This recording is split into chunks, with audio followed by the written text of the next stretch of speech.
Shieldsy is he's a wonderful professional. This guy pretty much was the first starting pitcher that established the work ethic that you're seeing here now among everybody. Last year was a tough year in some regards. The home runs really did bother him last year, but this guy struck out a whole bunch of people.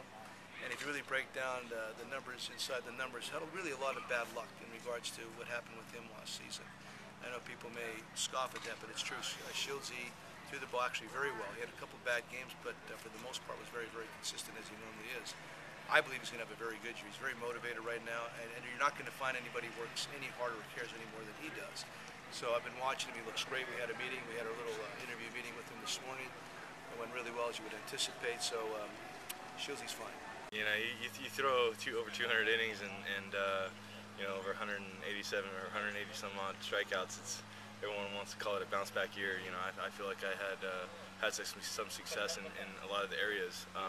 Obviously, my ERA wasn't where I need to be, and that's the one thing I do need to improve on. I mean, we may not have the guys that are getting paid the most, but we definitely have the guys that have enough heart to win. And if you can stick together, you're going to win. So I think it's our job as my job as a starting pitcher on this staff is to get these younger guys and show them the way and how to become teammates and become good teammates together.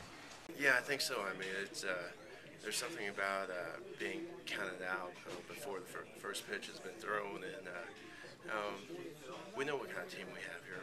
We have a lot of guys who are stepping into their primes right now. A few guys stepping out of it, but you know, we don't believe so. I mean, we just know that the game has gotten tougher, and we have to make our own adjustments. And you know, we're excited to prove the naysayer wrong and help develop a bunch of these kids here. We've seen you, all of us have seen you have some pretty nice moments at Tropicana Field. Does that give you a certain comfort level there? Is that a comfortable part for you?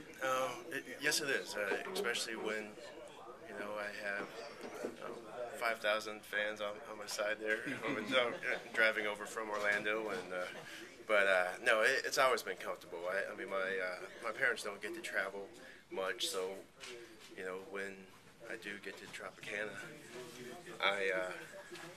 you know, it always felt like home to me, and even though there's been some good games and some tough games, it's always been home, and I feel very comfortable playing there. I just have to check out how that new AstroTurf is. You brought your A game in terms of the Ray Hawk and early adopted. Well, yeah, you know, I started doing this in April or so last year, and I just don't want to get rid of it yet. I mean, you know, people keep saying I'm getting old and all that stuff. Well, I want to show them that I'm not, keeping my hair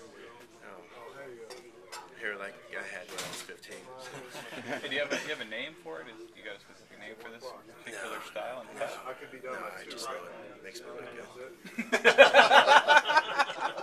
You've been through a lot of these springs, and I think the fan base is really excited to see you and some other high-profile names here, quote-unquote, early. What do you mean? Do you read anything into that? Well, shoot, I'm glad they think this is early, because I was talking to our strength coach yesterday, Kevin Barr, and he said that all the position players are here except for me, and I was like, well, I'm driving down right now. I would have been here earlier, but you know, had to take the kids out of school for a couple of weeks and all that stuff. So we're good to go now, and we're here. We're getting work in today. I'm not sure how tomorrow works out because of the Fan Fest, but you know, we'll see. Thanks, John. All right, guys. Thanks, Johnny.